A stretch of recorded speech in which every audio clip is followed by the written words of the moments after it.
De la démocratie en Kabylie, chapitre 23 de l'instruction publique suite.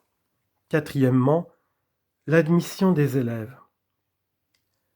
Lorsqu'un jeune homme veut être admis dans une mamera, il en fait la demande au muqaddam des étudiants ou au propriétaire de l'établissement.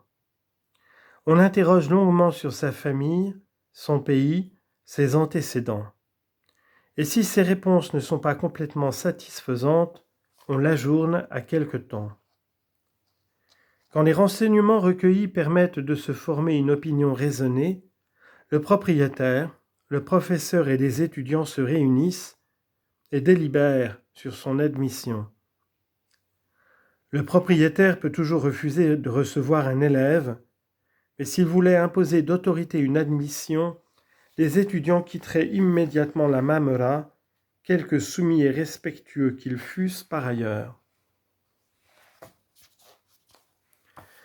Si l'avis de l'Assemblée est favorable, on introduit le postulant dans la mosquée où tout le personnel de la mamera est réuni, et après avoir lu sur lui la Fatiha, on lui fait connaître le résultat de la délibération.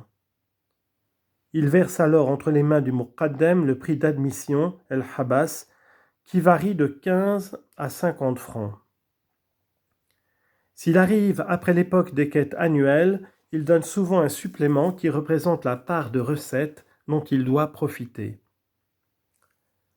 Il fait aussi des cadeaux selon sa position de fortune aux professeurs, aux propriétaires, aux iqeddashen, et s'il veut être tout à fait bien accueilli, il offre à la djemara des étudiants une somme d'argent destinée à un achat de viande.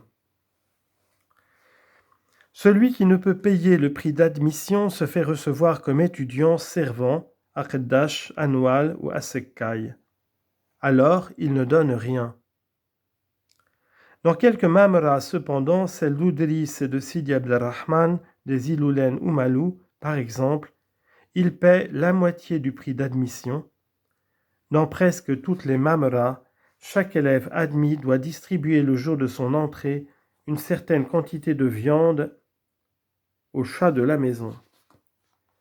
Ces animaux sont toujours très nombreux et très respectés. L'Okil veille à ce qu'ils reçoivent régulièrement leur ration journalière. La tradition de la mamera voit en eux les descendants des chats favoris du saint fondateur, et ils sont placés sous sa protection. Les règlements punissent ceux qui les maltraitent.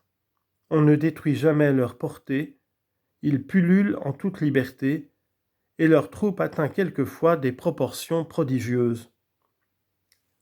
Aussi remplissent-ils admirablement la mission pour laquelle ils sont en réalité conservés, celle de préserver de la dent des rongeurs les greniers de la mamera.